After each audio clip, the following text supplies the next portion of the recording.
Alright guys, get your coffee ready or your tea or whatever beverage of choice you have, because we are about to go into part 2 of hometown hauntings in Collinsville, Oklahoma. But before we do, please subscribe to my channel. I put out all kinds of different videos. This is something that's completely new to me. This is only my second video, aka part 2 of the first video.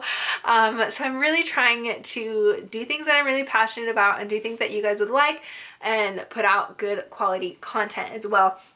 So if you haven't seen part 1, go ahead and go watch part 1, but just quick little like recap. These are just all personal accounts of videos, or not videos, but sightings of spooky things that I have found online. Alright, so story number 1. When my son was 5, we went to meet my husband for lunch in a restaurant on Main Street. There's literally like one Main Street. My husband was already inside waiting for us. When we reached the door, my son startled and refused to go in as I was persisting. He was fighting me. Oh, okay. As I was persisting, he was fighting me. He didn't want to go inside. He had stretched his little arms out and braced the door frame so that I couldn't get him through. He kept saying, "I can't go in there." So I stopped trying and closed the door to the cafe. And while on the street in front of the building, I asked him, why? What was wrong that he couldn't go inside? He said, because the woman floating on the ceiling saw me and she knows I can see her. Ugh. I then opened up the door to take a look at the ceiling and saw no one there. I turned to my son, who had turned away as I opened the door, and said, "See? There was no one there." He turned back and looked over his shoulder and screamed and ran for the car. When I reached him, he was badly shaken up, and I said, "Son, I didn't see anyone on the ceiling." And he said, "Because when you opened the door, she was standing in the doorway and reaching for me." To this day, 10 years later, my son will still not go into that restaurant. Ooh, that was submitted by MDK, and somebody asked, was it the silver dollar? So I'm curious, when we go back to Collinsville, I am totally gonna go to these places and just like experience the vibe in that area, because it is someplace that we do go to regularly, not regularly, but as often as we can to see family. But so the next one, it's, I lived in Collinsville most of my growing up years. I spent a lot of time at my friend's house. Her mom was killed in a car accident before I had gone to her house to visit. I remember one night I was spending the night and we were talking in bed as teenage girls tend to do. Her dad had remarried and they were in the room next to us. We kept hearing someone walking up and down the hallway. We had just assumed it was her dad or stepmom. Anyway, pretty soon her dad called out to us, "Get in bed, it's late." We were terrified. It wasn't us. If it wasn't us or it wasn't them, then who? My friend confided that she thought it was her mom keeping watch over her youngest child, my friend. And that was submitted by Spooky. So that's kind of nice if this person genuinely feels that that is their parent watching over them and they don't get a bad vibe, but sometimes it can be a little scary, like not knowing what's going on.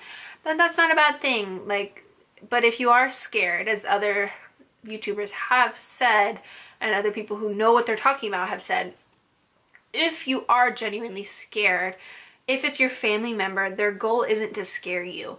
So if you're okay with them being there, let them be. Don't necessarily invite them in because you don't 100% know that it's them. But if you're not okay with them being there and you want them to go, let them know, "You're scaring me and I want you to go." Because usually they don't want to scare you. Okay, so the last one for this one probably looks kind of long. I've lived in Collinsville all my life. My parents and aunt and uncle also grew up in Collinsville. The only ghost stories I ever heard were the axe murdering women in the Indian graveyard / brickyard. Went every year on Halloween. Nothing. Of course, Crybaby Bridge, just outside of Seaville. Nothing ever happened in all of the years we visited. Gravity Hill, Lover's Lane, again, nothing. The house my grandparents lived in was supposedly haunted by 2 elderly women found dead in their rocking chairs and a teenage boy who died on the way to a dance his parents, his father being a minister, forbid him to attend. Lights flickered.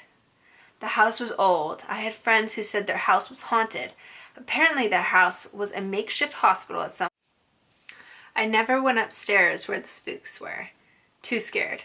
I never said I didn't believe. I had one questionable experience that has kept me open-minded.